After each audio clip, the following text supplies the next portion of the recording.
मैं किशन एक बार पुनः आपके इस प्यारेस एजुकेशन चैनल टारगेट पॉइंट पे स्टडी में आपका स्वागत करता है।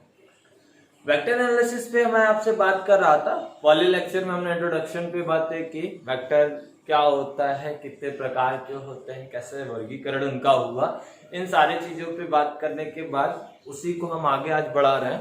पैरेलल शिफ्टिंग ऑफ वेक्टर, यानी वेक्टर को शिफ्ट कैसे करते हैं, पैरेलल शिफ्टिंग पोजीशन से ही इसको शिफ्ट करते हैं। तो एक बात जान लेंगे आप कि मान लीजिए कि हमारे पास एक कोई वेक्टर है, यहां से हमने कोई वेक्टर ले लिया, वेक्टर ए।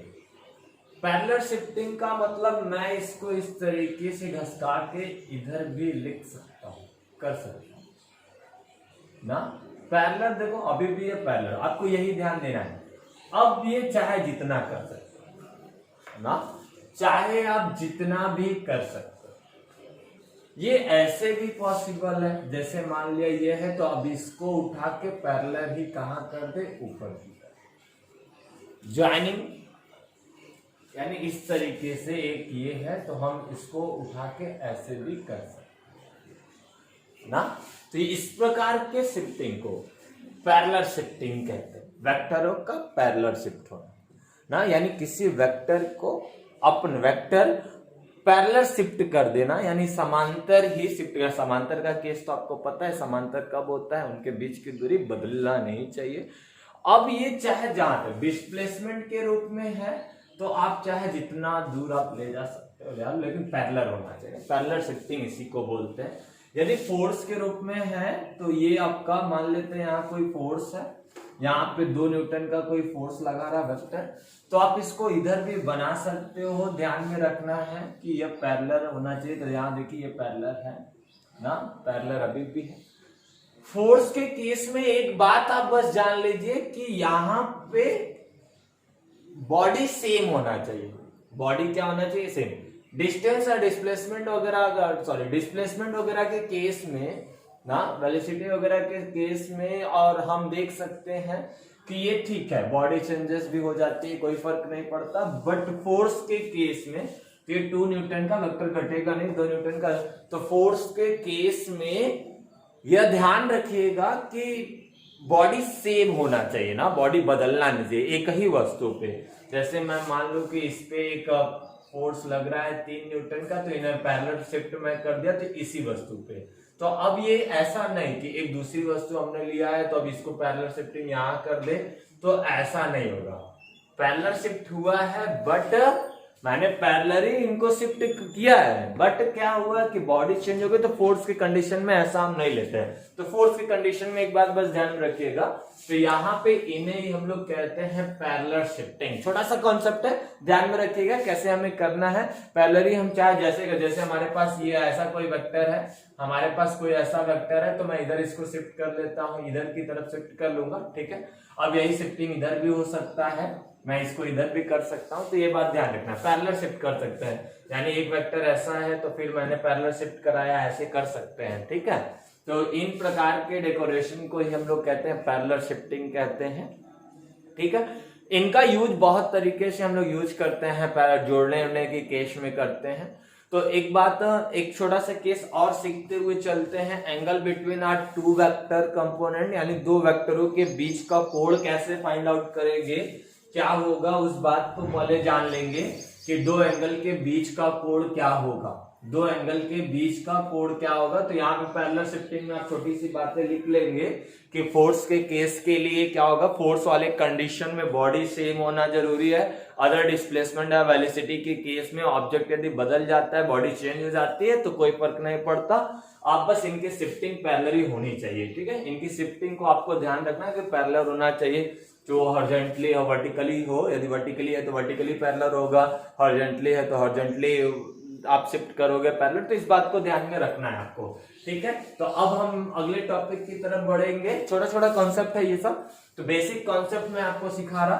तो अब देखिए यहाँ पे दूसरी चीजें क्या निकालना है हमें, एंगल बिटवीन आर 2 वेक्टर, तो यानी 2 वेक्टरों के बीच का कोण क्या होगा। तो दो वेक्टर के बीच का कोण कैसे फाइंड आउट करेंगे, तो एक छोटा सा फंडामेंटल चीज जान ले कि दो वेक्टरों के बीच का कोण कैसे निकालेंगे, तो आपको इसके लिए क्या करना होगा कि दो वेक्टरों के टेल को टेल से मिलाना होगा, हेड को हेड से मिलाना होगा, ठीक है। उनके बीच जो एंगल बनेगा वही दो वेक्टरों के बीच का कोण बनाएगा। इस बात को अच्छे से सीखिएगा। यहाँ पे दो वेक्टरों का कोण यदि किसी डायग्राम में आपको पूछ रहा है तो पहले उन दोनों वेक्टरों में आप यह डिसाइड कर लीजिए, यह कंफर्म हो जाइए कि वह दोनों वेक्टर का टेल से टेल जुड़ा है या हेड से हेड जुड़ा है कि नहीं। या तो टेल से टेल जुड़ा रहे या तो हेड से हेड जुड़ा रहे, इस बात को आपको ध्यान में रखना है, ठीक है। तो आप इसके लिए इनके लिए एक कंडीशन आप लिख लेंगे नोट करके कि दोनों जो वेक्टर हैं वो हेड से हेड या टेल से टेल जुड़े हैं या नहीं। यानी टेल से टेल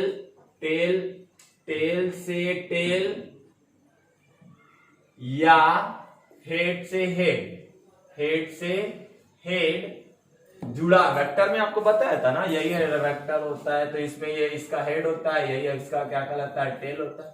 तो या तो हेड टेल से टेल जुड़ा हो या तो हेड से हेड जुड़ा हो, तब हम एंगल डिफाइन करते हैं, अन्यथा एंगल डिफाइन नहीं करेंगे, ठीक है। तो ये इसमें कंपलसरी है, इस बात को ध्यान में रखिएगा। तो हेड से हेड जुड़ा हो या टेल से टेल जुड़ा है, ये बात कंफर्म कर ले, उसके बाद एंगल का डिसीजन करे। जैसे मैं आपसे कह दूं, जैसे मैं यहाँ पे आपसे कह दिया कि एक एग्जांपल ले रहा हूं कि जैसे हमने यहाँ पे दो वेक्टर इस प्रकार से डायग्राम बना हुआ है, इस प्रकार से डायग्राम बना हुआ है। ये वेक्टर ए है और ये वेक्टर बी है और यहाँ एंगल कह रहा है 90 डिग्री। दूसरा हम ले रहे हैं, इसी तरीके से मैं दूसरा ले रहा हूं। तो दूसरे में हमने आपसे कहा कि ये एक वेक्टर ए है और यहां से एक दूसरा वेक्टर बी है, यही दूसरा वेक्टर क्या है, बी है। अब यहां से ये जो एंगल है कह रहा है कि 50 डिग्री है, ये जो एंगल है वो कितना है, 50 डिग्री है, ठीक है। तो दो वेक्टर कंपोनेंट है, ये वेक्टर ए है और ये वेक्टर बी है। ऐसा ही मैं एक तीसरा केस और ले लेता हूं, इसी प्रकार का एक तीसरा केस और ले ले। यदि मान लेते हैं एक वेक्टर ये है, एक वेक्टर ये है और इनके बीच का एंगल यहां से कह रहा है कि 30 डिग्री है, ठीक है। यहां से दो वेक्टर कंपोनेंट लिया, ठीक है, इनके बीच का एंगल 30 डिग्री है, यह भी पॉसिबिलिटीज है। या अब ऐसा हम कर सकते हैं, इस तरीके का भी हम शिफ्ट कर सकते हैं ना। शिफ्ट करने में मेरे पास डेकोरेशन है एक, तो यहां से एक डेकोरेशन ऐसा कर लिया, ठीक है, एक डेकोरेशन ऐसा कर लिया और यहां से एक डेकोरेशन ऐसा कर लिया, ठीक है। यहां से इनके बीच का जो एंगल है कह रहा है मान लिया 40 डिग्री है, ठीक है। ये चौथा केस। अब एक बात जान, दो वेक्टरों के बीच का यानी ए और बी के बीच में दो वेक्टर मैं बार बार लिया हूं, ये वेक्टर ए वेक्टर बी, यहाँ वेक्टर ए और ये वेक्टर बी। मुझे ए और बी के बीच का कोण बताना है, ए और बी के बीच का क्या बताना है, कोण बताना है। ए और बी के बीच का क्या बताना है, कोण बताना है। तो अब हमने आपसे क्या कहा कि सबसे पहले इस बात का कंफर्म कर लो कि उसका टेल से टेल जुड़ा है या हेड से हेड जुड़ा है कि नहीं, ठीक है। तो यहाँ पहले डायग्राम को देख लेते हैं। तो यहाँ पे देखें तो वेक्टर ए का टेल वेक्टर बी के टेल से जुड़ा है, तो यानी जो प्रोसीजर हमारा टेल से टेल जुड़ा होना चाहिए, हेड से हेड जुड़ा है, तो जुड़ा है, तो इनके बीच का जो एंगल होगा वो थीटा इक्वल टू कितना हो जाएगा, 90 डिग्री हो जाएगा। अब दूसरा डायग्राम देख लेते हैं। तो दूसरा डायग्राम में देखो, यहाँ पे वेक्टर ए है, वेक्टर बी है, वेक्टर ए का हेड वेक्टर बी के टेल से जुड़ा है। बात को ध्यान से सुनो, इसका यह टेल है और इसका यह क्या है, हेड है। तो इस कंडीशन पे तो कोण बनेगा नहीं, इस कंडीशन पे हम कोण नहीं लेते हैं। तो जब इस कंडीशन पे कोण नहीं लेते हैं तो पैरेलल शिफ्ट का केस हमारे पास बनता है। अभी शिफ्टिंग में पढ़ाया इसीलिए उसको बढ़ाया था। तो हम पैरेलली इनको शिफ्ट कर लेंगे, पैरेलल इनको क्या करेंगे, शिफ्ट कर लेंगे। तो यानी मैंने पैरेलल अभी बताया ना, एक वेक्टर ऐसा भी है तो मैं इसको ऐसा भी कर सकता हूँ, आगे की तरफ घसका सकता हूँ, ये पैरेलल शिफ्टिंग है।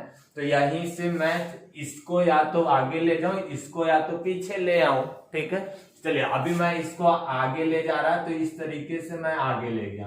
तो देखिए वेक्टर यही ए है, यही वेक्टर ए को मैं पैरेलल शिफ्ट कर दिया। जब वेक्टर ए को पैरेलल शिफ्ट कर दिया तो वेक्टर ए का टेल वेक्टर बी के टेल से क्या हो गया, जुड़ गया। तो ये एंगल होगा वेक्टर ए वेक्टर बी के बीच का ना, वेक्टर ए वेक्टर बी के बीच का कोण होगा। बात को ध्यान समझो, ये अच्छे से सीखो। कोण बताना है आपको तो कैसे बताना है, यहाँ पे देखो इसका हेड इसके टेल से जुड़ा है, इसका हेड इसके टेल से जुड़ा था, तो इस कंडीशन पे मैं 50 डिग्री कोण नहीं लूंगा, 50 डिग्री कोण नहीं लगा, इसको पैरेलल शिफ्ट करा देंगे तो ये देखो जो एंगल होगा 180 में से 50 जाएगा, ये एंगल कितना हो जाएगा 130 डिग्री, यही इसका एंगल है। ठीक है, यही इसका एंगल है। ठीक है, तो इस प्रकार से हम आसानी से कंसीडर करते हैं। तो ये वाला ट्राई करिए, ये वाला ट्राई करिए। तो देखो तीसरा वाला देख लो, कर लिया ट्राई ना। चले आगे, तो आगे देखो यहां क्या हो रहा है, इसका हेड से जुड़ा हुआ है। बात तो वही है ना, टेल से टेल जुड़ा हो या हेड से हेड जुड़ा हो। टेल से टेल जुड़ा तो एंगल कितना होगा, यहाँ एंगल कितना लेंगे, थीटा इक्वल टू हो जाएगा 30 डिग्री। यहाँ थीटा देखो ना, यहाँ थीटा कितना है 130 डिग्री। ध्यान देना, यहाँ पे देखो दूसरे चौथे वाले केस में समझो। तो चौथे वाले केस में देखो वेक्टर ए इधर है, इसका टेल है, वेक्टर बी का हेड जुड़ा हुआ, तो हेड एंड टेल जुड़ा है, तो ऐसे नहीं लेते ना एंगल, हम ऐसे नहीं लेते। इस केस में हम शिफ्ट करेंगे अभी पीछे, ये देखो इन दोनों में, तो मैंने इसको शिफ्ट कराया था, अभी मैं इसको शिफ्ट करा दे रहा हूँ, अभी मैं इसको शिफ्ट करा दे रहा हूँ। तो आप इसको शिफ्ट करा ले, तो जब इसको शिफ्ट करा के पीछे ले आएंगे तो यहाँ देखो एक बार, इसको शिफ्ट करा के पीछे ले आया तो देखो हेड से हेड जुड़ गया, हेड से क्या हो गया, हेड जुड़ गया। तो अब यानी ये जो एंगल होगा दो वेक्टर के बीच का होगा, ये वेक्टर ए हो गया, ये वेक्टर बी हो गया। तो ये 180 पूरा, ये 40, तो ये कितना होगा 140, तो थीटा इक्वल टू कितना हो जाएगा 140। बस एक बात इस केस में नोट करके लिख ले कि जो इनके बीच का एंगल होगा, जो इनके बीच का एंगल होगा, मैं बार बार छोटा ले रहा हूं। छोटा मतलब क्या, 0 से बड़ा ना या बराबर थीटा, और 180 से छोटा, 180 से छोटा या बराबर हम इस केस में लेंगे। एंगल हमेशा इसी स्थिति में लीजिएगा, नोट करके लिख लीजिएगा, एंगल हमेशा इसी केस में लीजिएगा। देखिए जैसे मैंने यहां से ये वाला केस नहीं लिया, ये भी तो एंगल है, टेल से टेल जुड़ा, तो ये वाला एंगल हमने नहीं लिया क्योंकि यहाँ 270 का हो जाएगा। और यहाँ देखो जैसे ये लिया तो ये भी तो एंगल, यहाँ से देखो ये बात है, तो ये पूरा टेल से टेल जुड़ा है, यहाँ भी ऐसे भी तो एंगल ले सकते थे, लेकिन लिया है नहीं ना।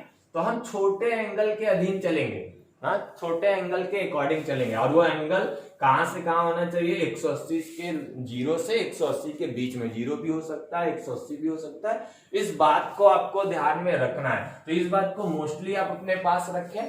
तो एक क्वेश्चन हम थोड़ा अच्छा वाला ले लेते हैं कि कैसे हम इसको फाइंड आउट करेंगे। आप इस थीम को रखिएगा, टेल से टेल और हेड से हेड मिलना चाहिए, तब आप एंगल का डिसीजन लीजिएगा, तब एंगल का आप डिसीजन लीजिएगा। ठीक है, तो आइए देख लेते हैं, एक क्वेश्चन के माध्यम से भी इस बात को समझते हैं किस तरीके से निकालते हैं। तो आइए यहां से, जैसे हमने आपसे कहा एक डायग्राम हमको दे रहा है, बोला है कि वेक्टर ए, ये वेक्टर ए है, ठीक है, ये वेक्टर ए है, और यहाँ पे दूसरी बात कहा है कि ये वेक्टर बी है, ठीक है। यहां से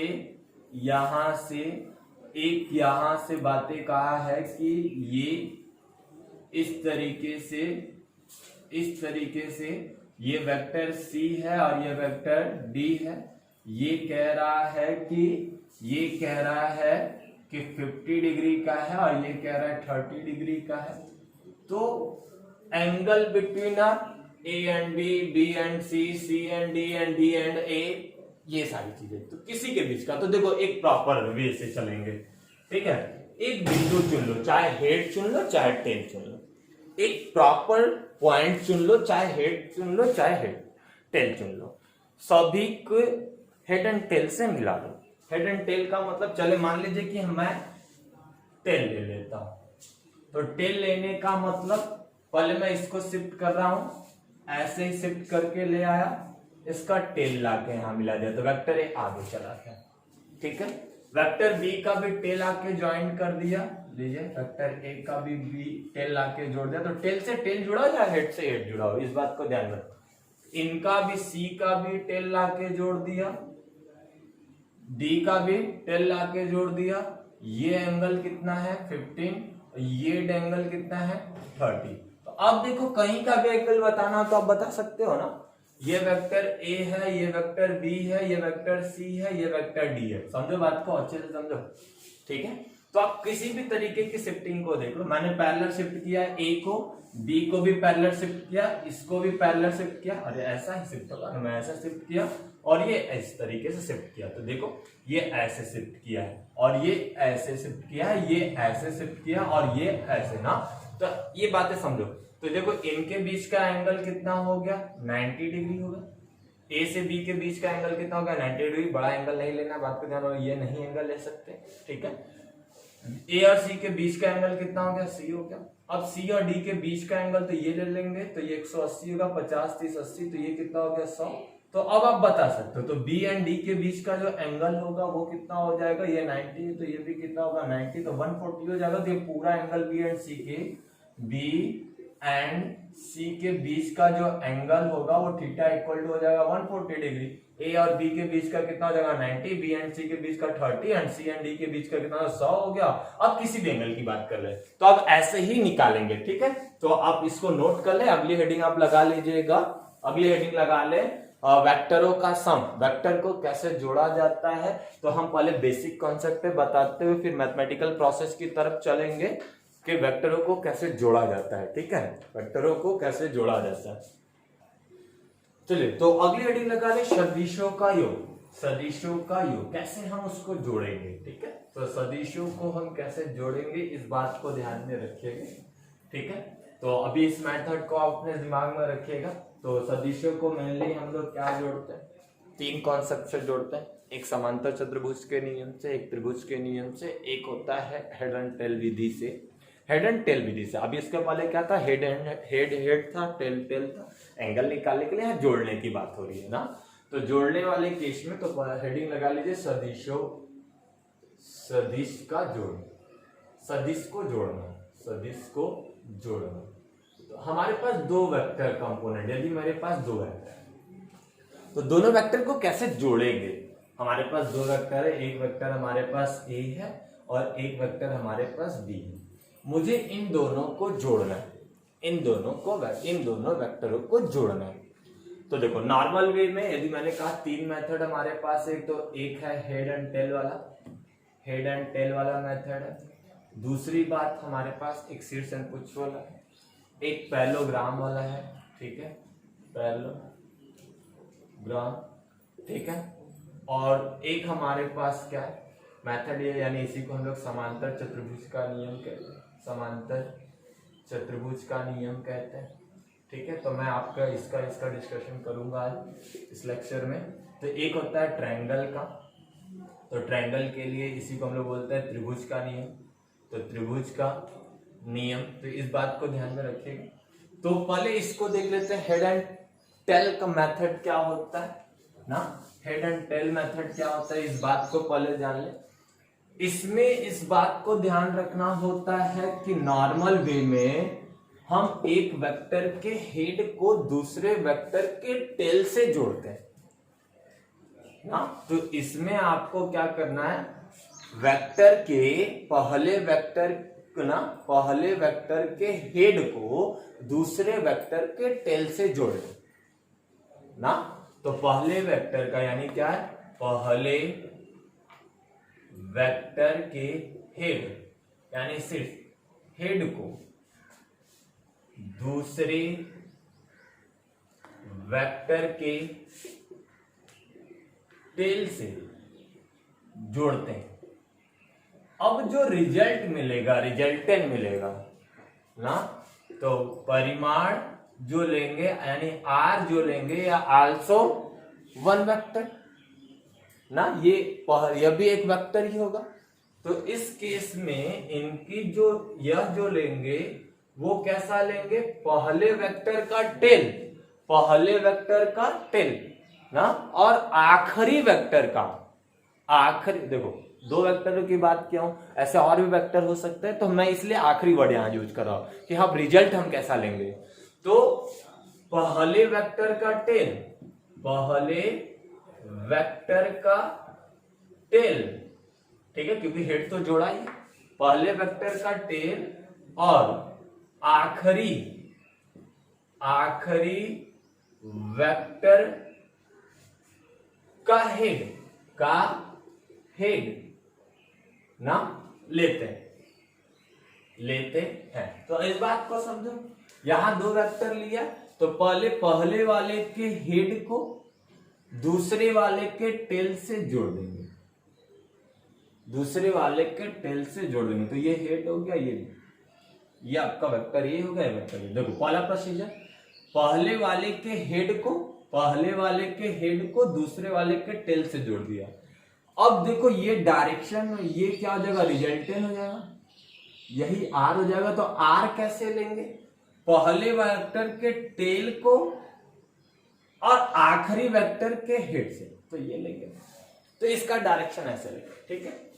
और भी वेक्टर लेते हैं, और भी थोड़ा इजी रखने के लिए। जैसे मान ले कि हमारे पास कोई लड़का है, एक लड़का है जो मान लिया कि पूरब दिशा में, ऐसे मान लेते हैं, ईस्ट में 3 किलोमीटर जाता है, ईस्ट में 3 किलोमीटर जाता है, वहां से वह दक्षिण की तरफ 4 किलोमीटर जाता है। तो मैं आपसे पूछूं कि नेट डिस्प्लेसमेंट क्या है।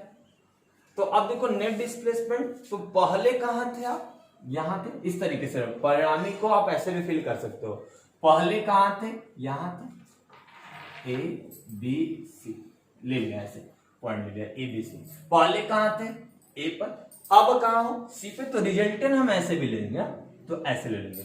इसी को मैंने ऐसे लिखा है, पहले वेक्टर के टेल को, पहले वेक्टर, देखो पहला वेक्टर के टेल को लिया और आखिरी वेक्टर के हेड से जोड़ा, ये हो गया रिजल्टेंट। ये हमारी अच्छी किस्मत है कि इस प्रकार जो ट्रायंगल बन रहा वो 90 डिग्री बना।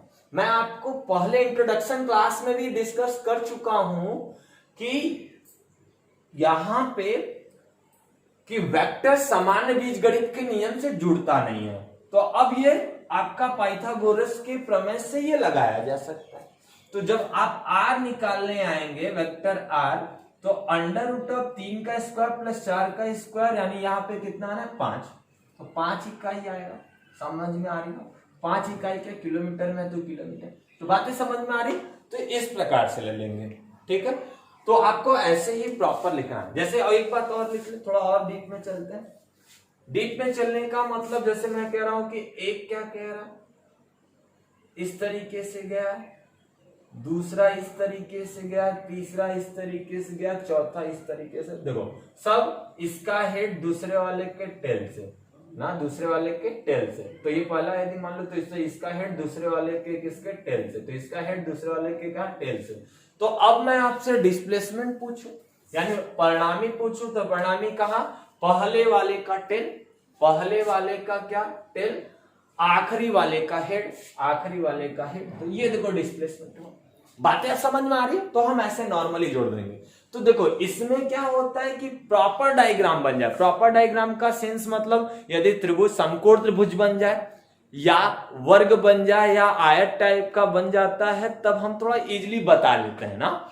लेकिन किसी एंगल फॉर्म पे जुड़ जाता है तो दिक्कत आती, किसी एंगल फॉर्म में जुड़ जाता है तो उस कंडीशन पे हमारा ये बेसिक कॉन्सेप्ट काम नहीं करता ना, तब ये हमारा यूज वहां नहीं होगा। जैसे मैं आपसे बातें करूं, इसको मिटा देते हैं। तो जैसे अब यहां पे देखो, यदि मैं आपसे कहूं कि एक लड़का उत्तर दिशा में 2 किलोमीटर जाता है, फिर वहां से पूरब दिशा में 2 किलोमीटर जा रहा है, फिर वहां से वो क्या कर रहा है, वहां से वो फिर दक्षिण दिशा में 2 किलोमीटर आ रहा है, तो मैं आपसे पूछूं कि डिस्प्लेसमेंट उसका भी कितना हुआ।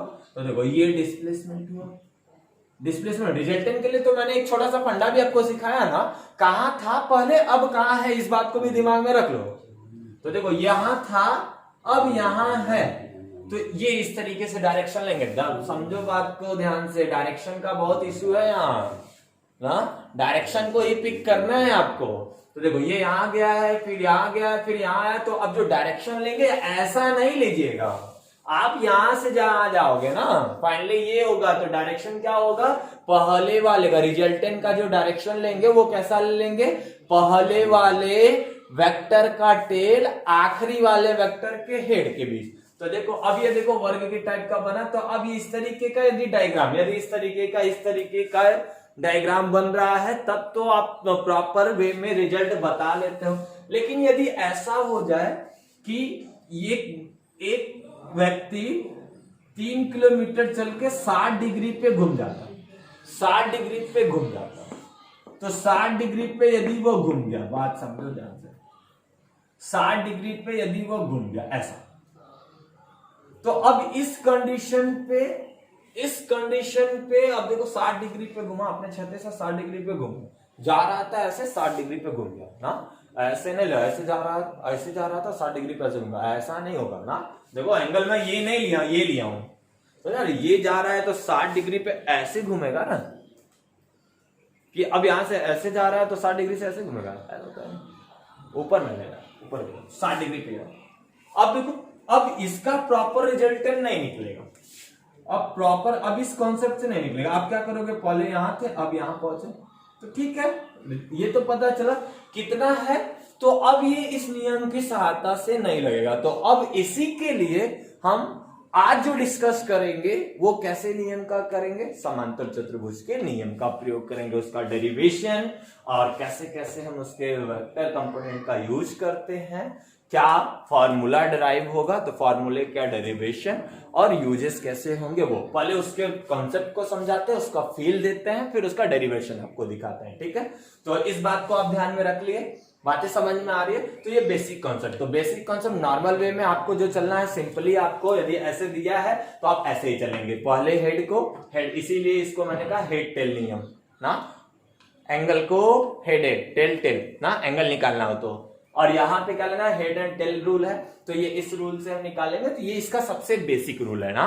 तो इस अकॉर्डिंग करेंगे। तो अगली हेडिंग लगा लेंगे समांतर चतुर्भुज के नियम से ना, समांतर चतुर्भुज के नियम द्वारा। ठीक है, कैसे हम इसको निकालेंगे, कैसे वेक्टरों को हम दो वेक्टरों को कैसे जोड़ेंगे। ठीक है, दो वेक्टरों को हम कैसे जोड़ेंगे समांतर चतुर्भुज के नियम से, हम इस बात को देख लेते हैं। तो आइए अगली हेडिंग लगा लेंगे समांतर चतुर्भुज के नियम से, समांतर चतुर्भुज के नियम से।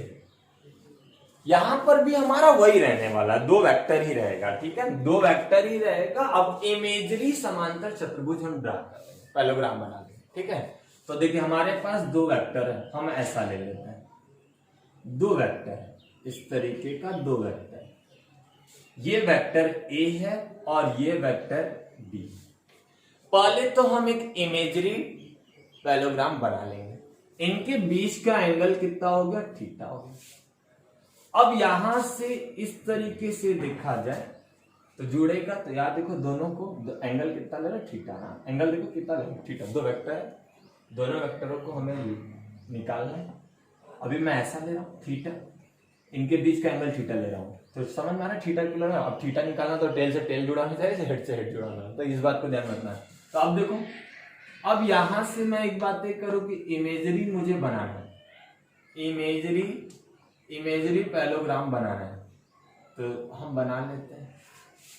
देखो ये बना, आप ऐसे पता करो, तो ये वेक्टर ए है, तो समांतर चतुर्भुज के आमने सामने की भुजाएं क्या होती है, बराबर होती है। तो ये जितना है वही ये है, वही ये है ना। क्लियर हो रहा है आपकी बात, आपको समझ में आ रहा है। रिजल्टेंट तो कहीं ये निकलेगा, रिजल्टेंट क्या लेते हो, हेड एंड टेल, टेल और यहाँ पे क्या हो, इसका टेल इसके हेड से ना, इसका हेड इसके टेल से जुड़ा है प्रॉपर। रिजल्टेंट हम कुछ ऐसा लेते हैं, पहले वाले का क्या लेता है टेल, आखिरी वाले का क्या लेता है हेड, तो ये इसका क्या हो गया, रिजल्ट है। एक नियम और यहाँ पे प्रूव करके चलो, क्या यह क्रम विनिमय नियम का पालन करता है vector A plus vector B equal to vector B plus vector A, करता है, हाँ करता है, प्रूव करके दिखा देते हैं। तो एक बात है, देखो इसी डायग्राम में समझ लो, ये वेक्टर ए से कहां गया, ये देखो ये वेक्टर बी, तो इन दोनों को जोड़े हैं तो इनका सम आया क्या, वेक्टर आर। तो यहाँ देखो vector A plus vector B equal to क्या आया, वेक्टर आर, ये रिजल्टेंट आया। अब वही देखो शिफ्टिंग होगा, मैं इसको पैरेलल शिफ्ट कर दिया, इसको पैरेलल यहाँ शिफ्ट कर दिया, इसी को पैरेलल यहाँ शिफ्ट कर दिया। तो यहाँ देखो ये क्या, इसका एरो हेड, इसके हेड से इसका टेल जुड़ा है, इस वाले का क्या जुड़ा है, टेल जुड़ा है। बातें समझे ध्यान से, इसका क्या जुड़ा है, टेल जुड़ा है। तो आप वैसे भी समझ सकते हो, तो इसका टेल जुड़ा है, मैंने इसको शिफ्ट किया, डायरेक्शन नहीं बदलेगा, शिफ्ट किया है ना, पैरेलल शिफ्ट किया। तो ये वेक्टर ए को शिफ्ट किया, ये वेक्टर बी को शिफ्ट किया है ना, केवल ये शिफ्ट हुआ है। तो यहाँ देखो, अब इस कंडीशन पे इन दोनों को जोड़ो तो इनका रिजल्टेंट अभी भी वही है। देखो इसका पहले वाले वेक्टर का टेल, आखिरी वाले वेक्टर का क्या, बी ए बी निकालोगे तो पहला बी हो जाएगा, दूसरा क्या हो जाएगा, और यहाँ ए बी निकाले हो तो पहला ए है और दूसरा क्या है, बी है। और जब बी प्लस ए निकालोगे तो पहला बी हो जाएगा, दूसरा क्या हो जाएगा, ए हो जाएगा।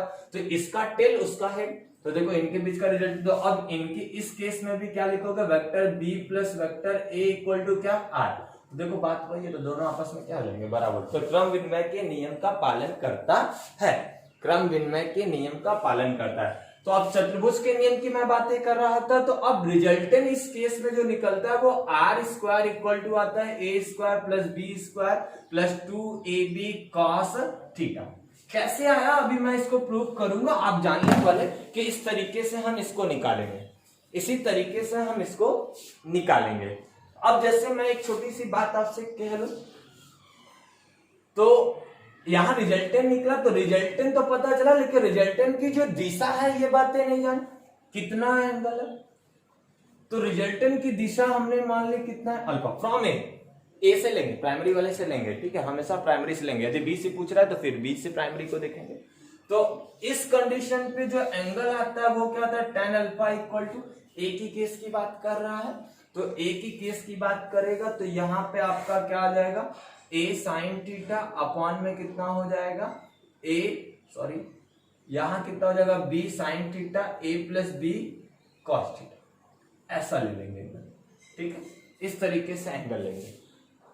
कोई बी से पूछ लेता, यदि बी से शिफ्टिंग पूछ लेता तो ये एंगल लेता, मान लेते ये एंगल बीटा है, तो बस कॉमन सी मैथमेटिकल लगाओ ना, ठीक है। तो ये tan बीटा हो जाएगा, तो ये चेंज हो जाएगा, ये क्या हो जाएगा, a sin थीटा हो जाएगा, या b प्लस क्या हो जाएगा, a cos थीटा हो जाएगा। तो बस यही जाना, तो ये ऐसा चीज आपको रटना नहीं है, मैं सब डेरिवेट करके दिखा रहा हूं। तो एंगल को जोड़ना, बस हम दो वेक्टरों को ऐसे वेक्टर सम करते हैं समांतर चतुर्भुज के नियम से, इमेजरी बनाते हैं, इमेजरी ड्रा करते हैं। एक छोटा सा क्वेश्चन पहले देख लो तो थोड़ा और क्लियर होगा।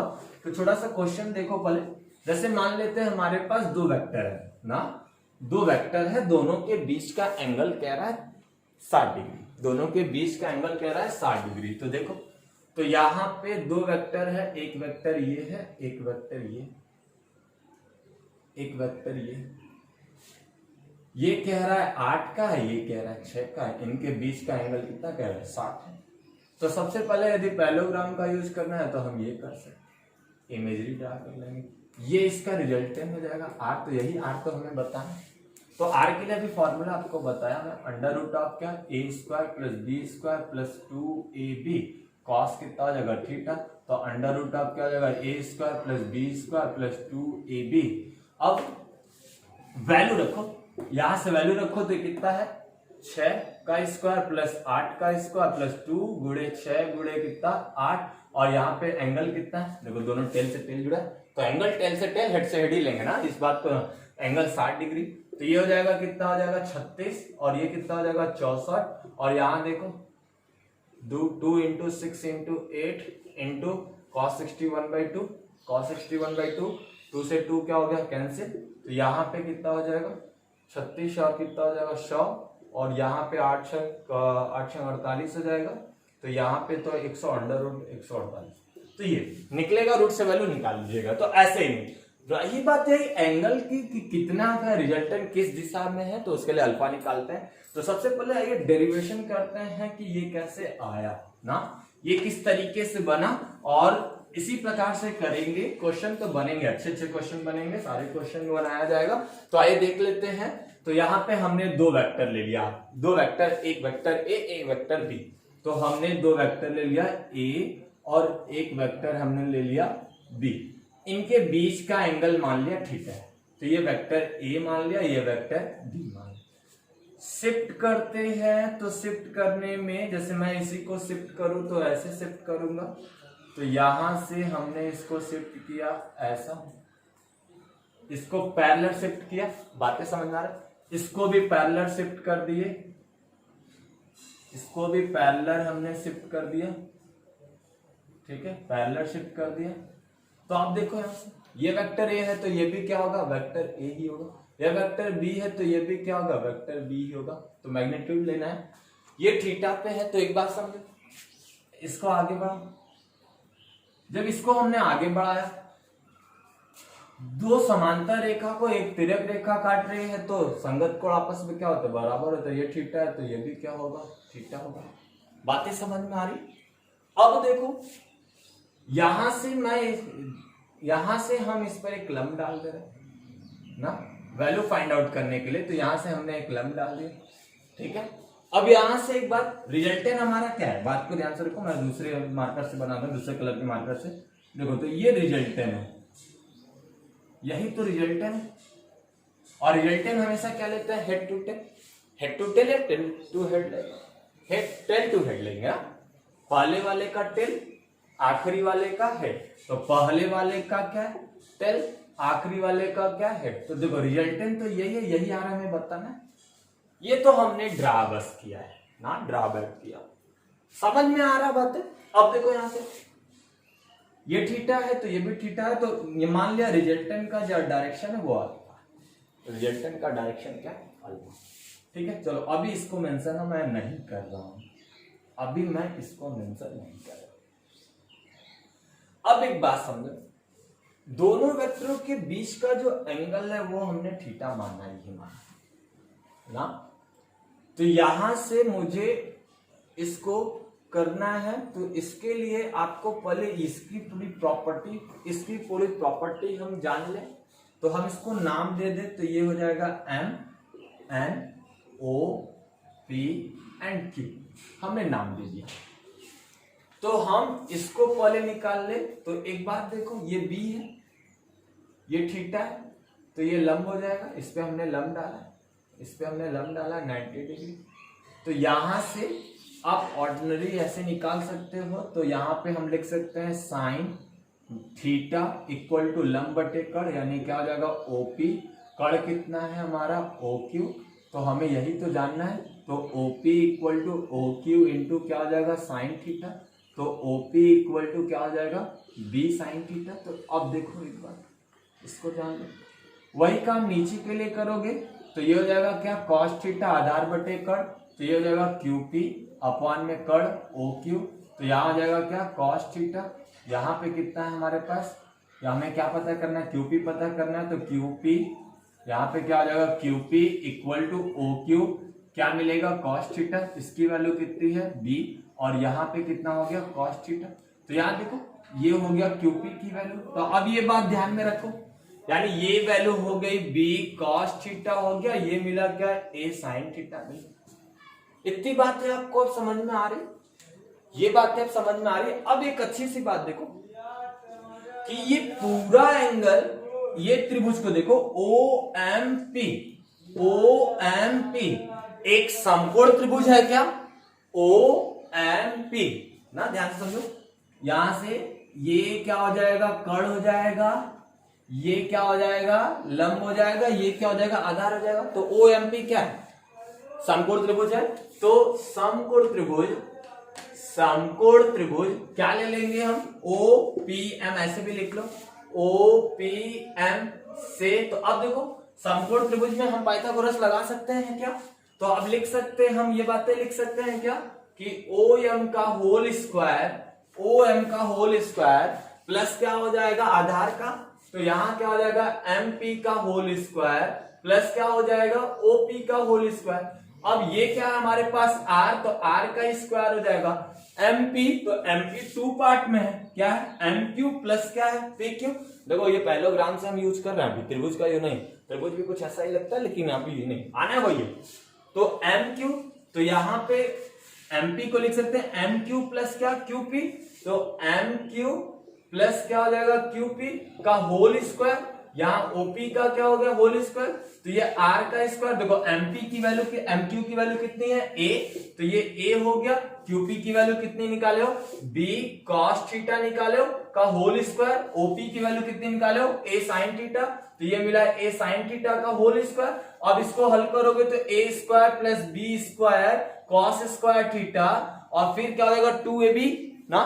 तो यहाँ पे क्या होगा 2AB cos थीटा, और इसको करोगे तो ये हो जाएगा A square sine square theta. इनको साथ में ले लो, तो यहाँ पे सॉरी इनको साथ में ले लोगे, ठीक है। गड़बड़ हो रहा है क्या, हाँ गड़बड़ हो रहा है। यहाँ देखो ए कैसे होगा, ये बी है तो ये क्या हो जाएगा, बी होगा ना, तो यहाँ हो गया बी कॉस थीटा, हाँ बी कॉस थीटा। तो यहाँ पे क्या होना है, बी कॉस थीटा, तो यहाँ भी क्या होगा, बी कॉस थीटा। ठीक है, गलती हो गई। तो अब यहाँ देखो बी, अब इन दोनों में कॉमन क्या हो रहा है, बी का बी स्क्वायर कॉमन ले तो sine square theta plus cos square theta एक ब्रैकेट में बचेगा, तो ये हो जाएगा R square equal to A square plus B square, bracket में क्या हो जाएगा, sine square theta plus cos square theta plus 2ab cos theta हो जाएगा। इसकी वैल्यू कितनी होगी, 1। तो आर स्क्वायर इक्वल टू क्या हो जाएगा, A square plus B square और प्लस क्या होगा 2ab कॉस थीटा। देखो यही एक्सप्रेशन लिखा था ना, यही फॉर्मूला लिखा था, याद आ रहा, फॉर्मूला यही लिखा था। अब रही बात एंगल की, तो आर कितने पर है, आर कितने पे है, कितनी कौन सी दिशा, ये तो मैग्नीट्यूड निकाला आर का, ये तो आर का मैग्नीट्यूड निकाला, तो यहां से लिख सकते हो आर का मैग्नीट्यूड, तो ये अंडर रूट ऑफ क्या हो जाएगा, ए स्क्वायर, स्क्वायर इधर आएगा तो प्लस क्या हो जाएगा, B square plus 2ab cos theta हो जाएगा। ये तो मैग्नीट्यूड निकाला। अब रही बात मुझे डायरेक्शन जानना है कि आर का दिशा कैसा होगा, तो आर की दिशा के लिए मैं इसको अल्फा कंसीडर कर ले रहा हूं, तो ये अल्फा कंसीडर कर लिया। तो अल्फा जब कंसीडर किया तो एक बात देखो, त्रिभुज वही है, अल्फा के अकॉर्डिंग देखोगे, अल्फा कोण के अकॉर्डिंग देखो ना, तो अल्फा कोण के अकॉर्डिंग ये लंब हो जाएगा, ये क्या हो जाएगा, आधार हो जाएगा, तो tan अल्फा होगा कि नहीं। अच्छा ये हो गया तो मिटा दे, मिटा दे, ठीक है। तो यहां देखो, अब यहां पे बातें क्या करना है, रिजल्टेंट के लिए ना, आर की दिशा के लिए, तो आर की दिशा के केस में हम बातें करेंगे आपसे। तो यहां पे त्रिभुज वही ले रहा हूं, तो ये लिख सकते हैं हम क्या, tan अल्फा, क्या लिख लेंगे, tan अल्फा, तो tan अल्फा ले लेंगे, फिर क्या हो जाएगा लंब, लंब की वैल्यू कितनी है हमारे पास है, b sin थीटा, अपॉन में कितना है, कर्ण सॉरी आधार, तो आधार कितना हो गया, a plus B cos theta का, यही तो लिखा था मैं, आपको ऊपर से बताना है, ये फ्रॉम ए मैंने बताया, हमेशा फ्रॉम ए लेना है, ठीक है। फ्रॉम ए का मतलब क्या, प्राइमरी वाले से लेना है, पहले वाले वेक्टर से लेना है। यदि जबरी सवाल में पूछा है नहीं फ्रॉम बी बताना है, तो आप थीटा में से अल्फा को घटा लीजिएगा, ऐसे भी बता सकते हैं, या तो बीटा से निकालना हो तो बीटा के केस में क्या हो जाएगा, ए के केस में देखो, एक फ्रॉम ए निकालो तो यहाँ बी आया है, यहाँ बी आया है, यहाँ ए आया, तो चेंज हो जाएगा, बी के केस में यहाँ क्या आ जाएगा, ए आ जाएगा, ए आ जाएगा, यहाँ बी आ जाएगा, कुछ होना नहीं है, ठीक है। तो ये आपका हमने कंप्लीटली इसका डेरिवेशन बताया, नोट करिए इसको पहले, ठीक है। बातें समझ में आ गई आपको, तो इसी प्रकार के डेरिवेशन को आपको कंप्लीट करना है, ऐसे ही होना है। तो आपको बस जैसा दिया रहेगा, दोनों वेक्टर के बीच का एंगल आप रखिएगा, डायरेक्शन जानना है तो वो करिएगा।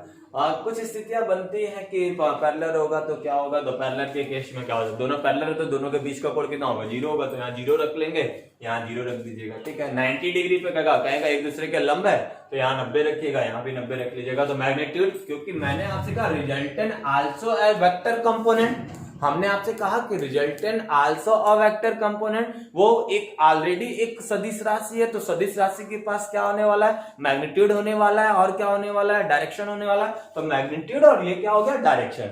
तो आपसे एक सवाल में पूछ ले रहा है मैग्नीट्यूड और डायरेक्शन के लिए, तो आप मैग्नीट्यूड इससे निकाल लीजिएगा, डायरेक्शन इससे निकाल लीजिएगा। कह रहा दोनों पैरेलल वेक्टर है, तो आप यहाँ 0 यहाँ 0, कह रहा एक दूसरे के ऊपर परपेंडिकुलर है, तो यहाँ 90 यहाँ भी 90, कह रहा एक दूसरे के विपरीत है, तो यहाँ 180 यहाँ 180, जितने एंगल पे कहेगा बस बातें कर लेंगे। तो ये आपके लिए आज के लिए बस इतना ही। Thank you, best of luck, मन लगा के पढ़ेगा। नेक्स्ट लेक्चर में मैं त्रिभुज के नियम का डेरिवेशन और कॉन्सेप्ट के साथ सवाल भी लेके आएंगे। थैंक यू, घर पे रहिए, सुरक्षित रहिए, सुरक्षित रखिए।